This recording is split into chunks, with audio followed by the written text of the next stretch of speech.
Hey everyone, if you move around a lot or maybe you've run out of disk space on your computer, you might have considered going out and buying an M.2 NVMe enclosure. So you'd basically store all your games on here, and then when you're ready to game, you'd plug this into your computer or your laptop, and all your games that are stored on here would be able to be played on that computer or laptop. Is that a good idea though? Well, the short answer is meh.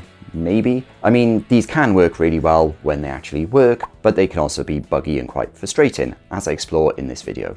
So I went out and I bought a Ugreen NVMe enclosure, which is USB-C, and then I bought a thick watt NVMe SSD because it was cheap. And basically you put the NVMe drive inside the enclosure, you screw it in, and then you clip it back together, and then you get the USB cable and you plug it in. Assuming your computer actually has a USB-C port, of course, and that's because the vast majority of NVMe drives do actually require USB-C. Now you can get ones which are blue, USB 3.0 or 3.2 Gen 1 as they now called, but in general, if you want the higher bandwidths, often they do require USB-C. So your options then are to have a motherboard that natively has a USB-C slot, and some ASRock motherboards do, and some other motherboards have that as well, and that is the best option. But if you don't have that, there's two other options you can try, and two other options I actually tried out. The first option is to buy a USB Type A to USB Type C adapter. You can buy them in loads of places. I bought this on Amazon, and you simply plug it into your M.2 NVMe enclosure and then plug that into a normal port on your computer. But unfortunately in this case, the read and write speeds were absolutely terrible. So with Crystal Disk Mark, it was getting nowhere near the performance it should have, and it turns out it's simply a bad adapter. Amazon probably shouldn't be selling it, to be honest, but I went to Plan B and I bought a PCI Express card on AliExpress with a coupon code. I only spent £1, I wasn't sure if they sent it, but they did. You can see it there, it's got USB-C and you simply plug it in. It's very simple, you can put it into an X1 slot or a full-size X16 slot, which is what I did, but it's very easy to install. And then the read and write speeds were really good. In terms of the speeds, you can see internally, my drives were running at around 40 degrees Celsius. The thick watt one was around 50 odd, but actually that's not too bad for an M.2 enclosure. And you can see there, things are going really fast. It's only got 15 minutes to transfer my entire game library over. So soon I'm gonna be able to play computer games, right? Nope, because this happened. The write speeds unfortunately started crashing, so from 200 odd down to 100 odd, and then before I knew it, it was into the 40s, and even though the temperatures were good, it just kept going down and down into the 20s, and unfortunately it didn't really pick up much after this. And that's the frustrating thing with USB enclosures. Their performance is a little bit hit and miss, and it reminds me of USB flash drives, and I can't believe how small these are getting nowadays. But basically, with these, there could be loads of different things that could be going wrong with them. It could be the PCI Express card, in my case, or it could be a driver bug, or a Windows bug, or a problem with the cable, or a problem with the M.2 NVMe enclosure, or a problem with the NVMe card itself. There's just so many different moving parts.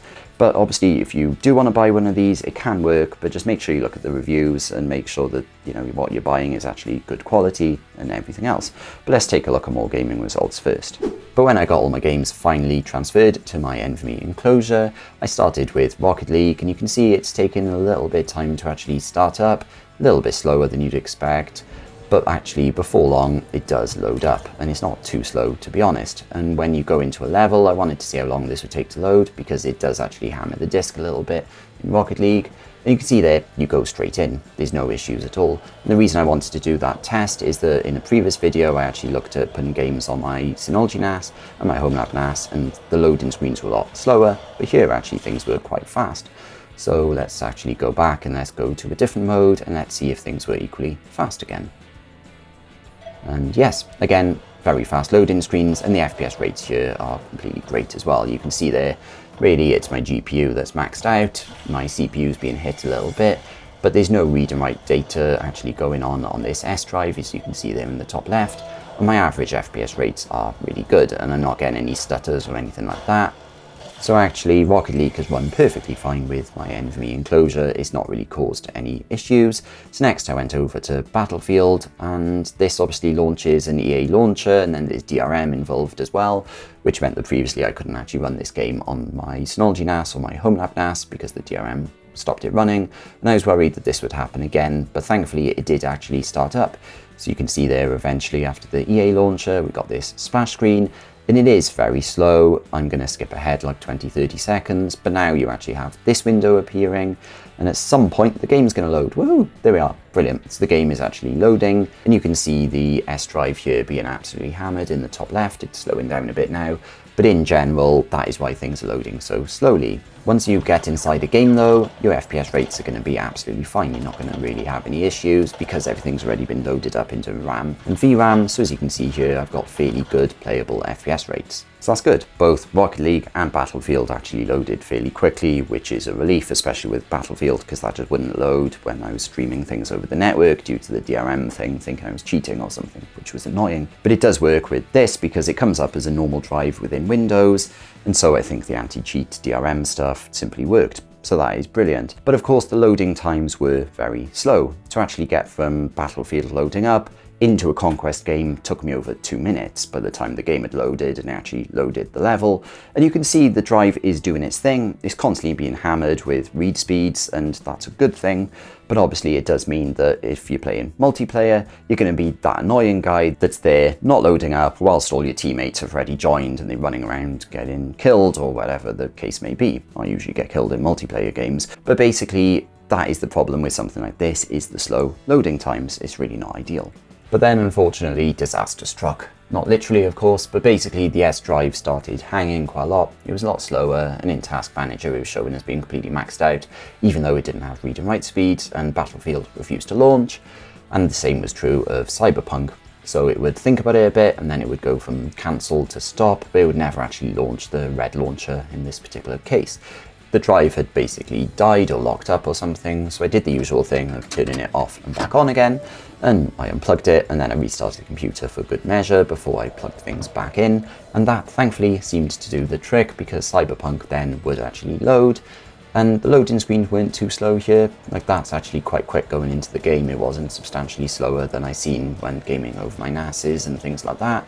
Now, the average FPS rates here is not great, but that's nothing to do with gaming on the NVMe drive, but overall performance is good here and I'm being GPU limited.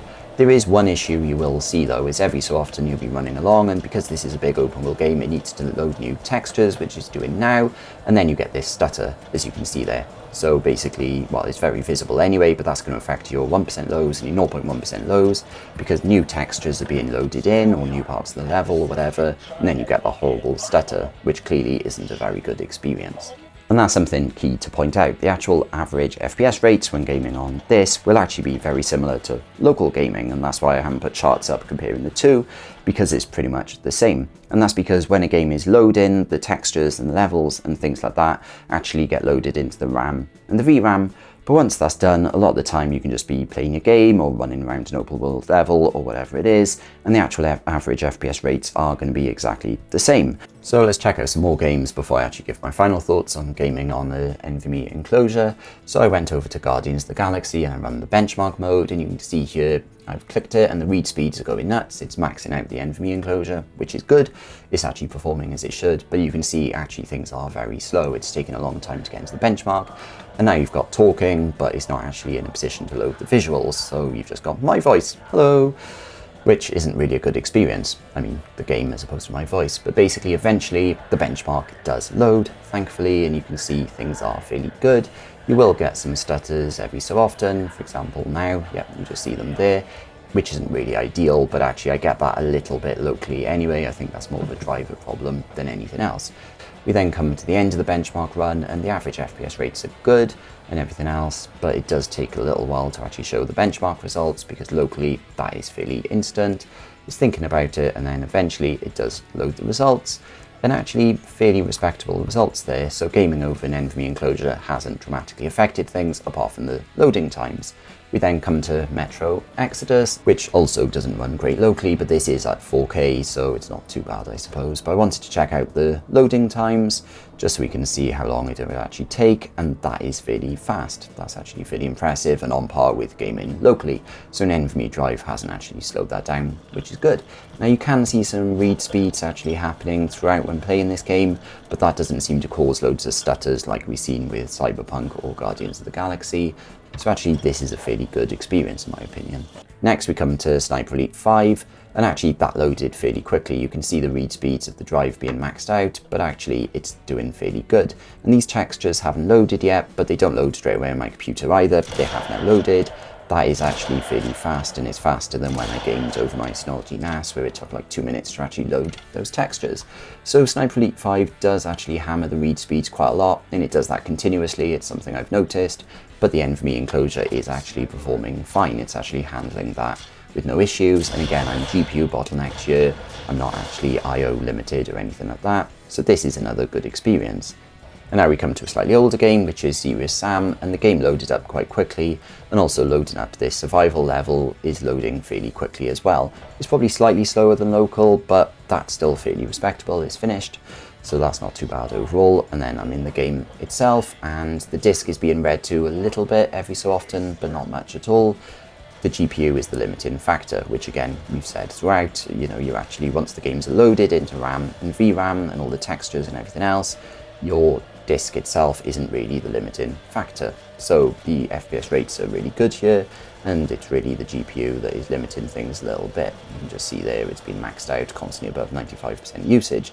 And I'm not very good at this game, but what I should say is an NVMe enclosure clearly works absolutely fine in this game. I've had no real issues with it. The game loaded fast, the levels loaded fast, and then I'm not really seeing any stutters or anything like that. So this is actually a really good experience, and it's an older game. So that's interesting. So maybe some of the really new games which have massive 4K textures and things like that, an NVMe enclosure might not be as good of an idea as an older game like this where things are running really flawlessly. So actually that wasn't too bad in my opinion. Yes, things were quite slow, whether it's loading a game or some of the benchmark data on Guardians of the Galaxy, but in general I think things were actually fairly good on this when it did actually work. But one thing I did notice is a few games had released an update, and then it took quite a long time to actually install the updates onto this. What you've seen was, even though I got a really fast internet connection, it was downloading the actual data for the game update, then it needed to be unpacked, and that took a long time. So the download rate goes down to 0, meaning that Steam has actually downloaded what it needs to download, and then it needs to be unpacked onto here. And that process was a lot slower and laggier than I noticed when gaming locally. The next problem you'll probably find with an NVMe drive is heat. So basically inside your NVMe enclosure, you're going to have your NVMe drive, as we looked at earlier. And this is only a Gen 3 card, which doesn't get too hot. It would be worse if it was Gen 4 or Gen 5. But basically you don't have space for a massive heatsink or anything like that. It's literally, you don't have space at all. You literally just put it in. You might be able to get a thermal pad on it, but that's about it. And that's why what you will sometimes see is NVMe enclosures will have grills and things like that for heat dissipation purposes. But it's still not going to be as good as putting this inside your computer and having a proper heatsink. And what that's going to mean is that in time, your drive is going to get hotter and hotter, although admittedly this did cap out at around 55 degrees Celsius. But the hotter it gets, the worse your gaming performance will be. And that is worth knowing. Whereas if this was in a proper computer, with lots of fans bringing in cool air and things like that, it's going to perform better than this, to be honest, so that is worth knowing. But overall, storing my games on here hasn't been too bad. Once you accept that your loading screens will be slower, your average FPS rates will actually be pretty good. The same as gaming locally, and that's actually pretty good. Yes, you'll have some stutters sometimes, so you'll also have to accept that. And if you were doing competitive multiplayer gaming, I probably wouldn't want to rely on storing my games on here, because you'd be put at a disadvantage by being the last person joining that online game, which is never really ideal. But overall, gaming on an NVMe enclosure can work fairly well. If you're interested in looking at more tests like this, I actually installed all my games on a Synology NAS and my home lab NAS, and I talk about that more in another video because the results are actually a little bit different to what I found on this particular NVMe drive, so it might be worth checking that out too. And I hope you enjoyed this video. If you did, please click the thumbs up button and please subscribe to see more videos like this. Thanks for watching.